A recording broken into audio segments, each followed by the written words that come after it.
Saturday, 3rd of January, 2026 at 1:26 p.m. here in Amsterdam, North Holland, the Kingdom of the Netherlands. Welcome once again to our cosmic journey. It is your dev and design podcast where two boys would really like to get a new preview release out in the open, but they are riddled with pain and bugs. I am your bug creator. I am the designer, Jake. He is your bug finder. I am the bug finder designer, Jake. He's the bug creator engineer, Trey. Hello, Trey. Hello, bug finder, Jake. Hello, bug creator, Trey. We didn't change the titles on the thing. Yeah. We are here in our friend's lovely little houseboat. Thank you very much to our friend. We will not name you because we did not get your permission to do so. But you are amazing. You know who you are. Hopefully. Hopefully you watch this. Hopefully you watch this. That's what I was going to say. Like, hopefully you watch this so you can see who you are. Yeah. It looks like I am in some kind of the cloud office. Yeah. Trey is not on the 34th floor. He is almost at the water because it is the Netherlands. We're almost at the water. There's a bridge right there that you could see people going across. Yes, and there's a Christmas tree right there. I did it the wrong way. Dang it. All right. Today's episode is called, enough of that balloon juice. Today's episode is called Charge of the Lightstream Brigade, because we have this technology thing called Lightstream, which we will talk about. But in addition to the magic of Lightstream, we will talk about asteroids, the Jovians, in fact, and big blocking bugs. But before we get to all that, of course, we always start with the check-in question. That is Mr. Henry's to do. Mr. Henry, to the Skylab we go. My question for you is a simple one. Straw or no straw? Now, the question is it, if it's straw or no straw, is it a plastic straw or a paper straw? Because if it's a paper straw, it's no straw. If it's a plastic straw, it's probably no straw because A, I've got environmental guilt, and B, it really does depend on the viscosity of the fluid. You know, this is a What about the temperature of the fluid? The temperature of the fluid, probably too. I never get straws with my coffee, so hot things I very rarely get straws with.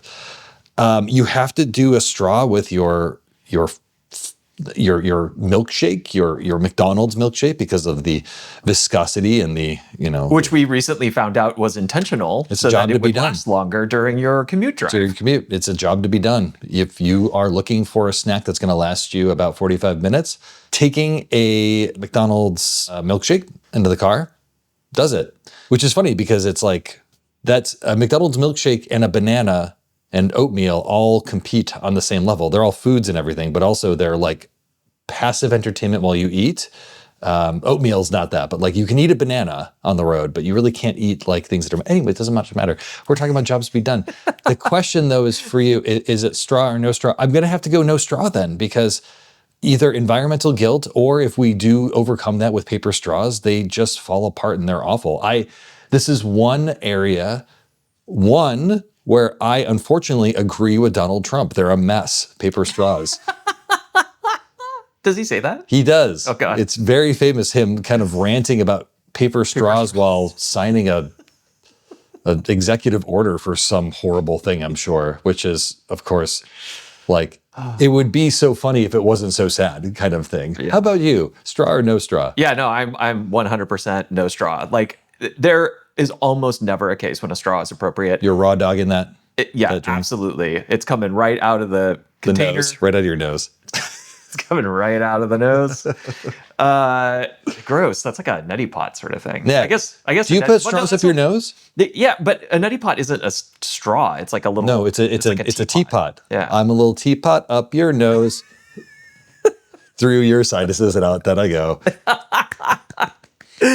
Very nice. The only time that a straw is appropriate is like a Capri Sun or something. Like if there's a little foil hole that I'm going to jab that bastard into, I almost really cussed there, and then get the fluid out that way, or like a metal straw that I'm going to stick into some person and suck out their. You are feeling you've got all of the feels right now because you're talking about like jamming metal straws into people's craniums. I am. It's been a struggle bus this week. It's been a struggle bus this week. We live now in Amsterdam. It is a beautiful place. I don't know why. I'm so forgot. You're getting so angry when we have the holiday season. Oh, there it is. The holiday season was among us here. We have that beautiful bridge. Why don't you point out the beautiful bridge that's behind you? It's down there somewhere. I'm tickling the bridge. Don't touch the people. Oh, what? Yeah. Anyways, we're gonna find our bliss. That's what we're gonna do. No, I'm actually very happy. All of the stuff that, I mean, we'll dig into it, but all of the stuff that has come up has been really good learning. And we want to, the whole point of a pre-release or a preview release is that we can button this stuff down, right? Button it up. That's why. Button it up, button it down. Again, like you're going uphill, downhill. Like it's Whichever one is the hard one. Whatever one's the hard one. Check out that episode for when the last time we talked about something being up versus down and the hard one or the easy one. Yeah. That was a long time ago. But I'm guessing maybe like that Saturn-Uranus conjunction that's happening or whatever that's applying right now. I don't know. We can find out, because I think what we'll do next is not only look at the conjunctions that are with Saturn and Uranus, or maybe, soon to be Neptune in 2026, but also we can look at some asteroids, specifically the Jovians. Do you want to talk a little bit about, not much to say here, just you just implement show it, Just show it, We really wanted to put something in that like users can see, because it's just been a little bit. And like Mr. CJ Record, you made a request for this, and is this from CJ Record? This is from CJ Record. More than one person has. More than one person has, but we care CJ most Record, about CJ Record. But we care, of course, most about CJ Record. It's been, 6 minutes in, we've talked about CJ Record. Check. There we go. We love you. We love you. Yeah. So I just reset the app here. We're looking at my chart. So I've done a couple little things for you here in the perspective detail. So, it's getting bigger. Yeah, it's gonna just keep getting bigger. We're gonna work on this. We're gonna work on that. Yeah, it's kind of a little bit starting to feel a little. That's bit my job. My job is to work on this and all of that. Yeah, but one thing that I did do to improve this is we now separate out point categories. So before we just kind of said planets and threw everything in there. This was problematic for a couple of reasons. One is that the astute user of Cosmic may have noticed that you could add a planetary orb for Lilith at one point. It's so strange. If you open the app right now before upgrading, that you probably will see that. Super secret feature that's going away. Yeah, exactly. And so, anyway, we now have these asteroids. So we have Chiron, Vesta, Juno, Ceres, and Pallas. Here, I'm just going to drop them all in there. Let's remove the lots just so it's a little bit less noisy. And voila, there you go. Look at Jake's wonderful icons for Look at them wonderful icons. I made those icons so long ago. Those icons that's actually really nice looking. Can you go back to Vesta? I really like my Vesta icon. It's really great. The only problem with my Vesta icon, we should talk about this, is that because I did something weird with the paths with it, the top of the flame of it is a little bit funny. Can you zoom in? It is. But that's there's a line there and it's circular here. I can't. My gosh. I can't fix it. Oh my gosh. Every time I try to fix it, it breaks. Cancel the app. Cancel my design. We're going back to HR degree. software. I don't even have a design degree. You can tell. Yeah. Look, he doesn't even have a design degree. Who allows this to happen? Nobody that has a quality bar. I'm taking a screenshot and sending this to you. Feel free, by the way. Hey, feel free. Anybody who would like to deal with my crappy icons that I made in Berlin. Oh my God, that's how long ago these apps, these icons have been. I remember laying on a couch in Berlin. Yeah, these icons are long in the tooth. So I'm glad they're in. That's great. But if you want to tackle this, maybe super viewer Heather, who's got some design background. No, but she's going to use some terrible piece of software. She's not going to use Figma, which is a problem. Anyways. She uses Figma. Maybe. You know what, Heather? It's a challenge. If you use Figma, you could redesign our icons. You're welcome. All right, back to you. You want to talk a little bit about Lightstream. Do you want to talk a little bit about what Lightstream is and why we care? Yeah, let me go back to the view here so I can it can take in all of this. Okay, so Lightstream, we talked about Lightstream before, but one of our tricks up our sleeve to reduce cost to serve. Up our Lightstream sleeve? No. No. All right, back to you. Put some of those crosses on. Feel free to put a give this video a do not like because of that joke. So we use a very streamlined database called SQLite, and we do some tricks to basically make it so that it will be very cost effective for us to give you features like sync, and then it will be cost effective for you as well. And so that's all cool, but we also have to, of course, make sure that our database is backed up in as real time as possible for disaster recovery. So if anything happens to one of our production running instances, and like we get data corruption or we get disk corruption or something along those lines, how do we recover from that? And how do we recover from that with like a sub-second data loss? Or no data loss, ideally. Yes.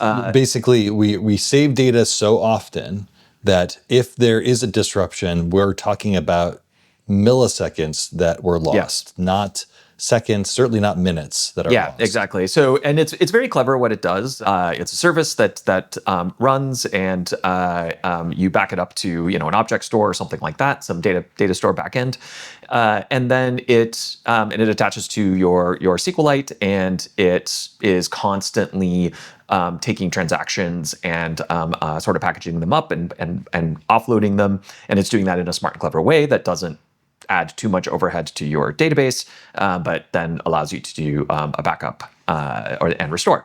The cool thing about this as well is that it actually allows us to restore on a local dev machine from either staging or production. So if we need to look at replicate somebody's problem or look at specific data or something like that, we could do that. That also works really well for. This also happened to CJ Record. He corrupted a bunch of data, and then somehow, or we corrupted it for him, but something happened, and that was client data. Also, but imagine that the client data was starting to be synced. We could start pulling that in, and then we could actually diagnose your problem as opposed to doing our very bad game of telephone that we did for a little bit there. So with Lightstream, we thought that it would be a fairly easy implementation because that's kind of how it's built. And we ran into several problems implementing it. I won't go into the details here because probably most of you don't care. If anybody who's watching this video is interested, just shoot me an email. Let us know in the comments. Or let us know in the comments. But we did get it running. It's now running. It seems like it's running pretty smoothly. It's not in production yet because we haven't actually done our release. It's only in staging. But soon. There you have it. We will get a release done soon because we will stop finding bugs that break the app that require us to do a tremendous amount of rework. Do you want to share the download page that we're going to ship here for 060? Can you just share that? So this download page is now edited a little bit. Actually, there's a little bit of edit up there too with the text up there. But if you go down here, we have to put this, I guess, warning. It's purple, so it's supposed to not be super warning. But if you could like just zoom in on that, thank you. Now we have to say things like this, which is like, ooh, we know that this is a preview release. We know we've been warning you about this stuff, but like this is now, because we made some choices that were unfortunate, and now we are fixing those unfortunate choices. This might actually start erasing data. And so if you are a power user and you are using Cosmic to save charts and to have continuous astrological insights, which is what we hope you to do, please back up before you do this this upgrade. This upgrade's probably going to come out, probably not today, maybe tomorrow. So, which would be Sunday, the January 4th. Sunday, the 4th of January. Just 2026. Be careful. Welcome to 2026, by the way. Welcome to 2026, everyone. Be careful out there. The data is going to go away. We didn't, that's all I can say. It might not actually. I thought that it was for sure going to reset. Which is why it's purple and not red. It used to be red. It looked like a bruise. I fixed it. It was very, I wish I could show you the evolution of how I designed, because I'm like, oh, I know what to do. I'll make this red. And I'm like, wow, this looks just like a bruise. Like, what's going on? And then I have to like tweak colors. You think that I would have like some, after 20 years of doing this, that I would have some like intuition about this stuff? No, I always make things look ugly. Winging it. Just winging it. I think when it comes to color and color theory, I think a lot of it is, it's like you start with your knowledge of color theory, and then you just tweak and tweak and tweak. Yeah. There's no hard and fast rules on this kind of stuff. It's like, basically we just make things look purple and we just hope for the best. That's as you can tell. Take a look here. Like I made all this. It's all purple and kind of like purple pinkish. Is the color of 2026. That's official. Hey, purple and pinkish is almost long in the tooth. This brand is almost old, Like now we just have to get it out to a point where we can sell it and you could give us money if you were so kind to do so. Anyways, Mr. Henry, what should the good viewer do on this, the earliest days of 2026 on the full moon? What should they do with their time and energy? Enjoy the weather, even if it's cold. Sorry, I was looking over there. I was looking at physical trait. Enjoy the weather, even if it is cold. Be well. Take care. Enjoy the weather, even if it is cold. Wear 2 pair of pants. That's what Mr. Henry does. Yeah, exactly. There's no shame in that. Who cares? You know, it's 2026. We will see you next week. We appreciate seeing you every single week. We will be here. Hopefully you will be too. Until then, take care. Good luck and goodbye. Bye.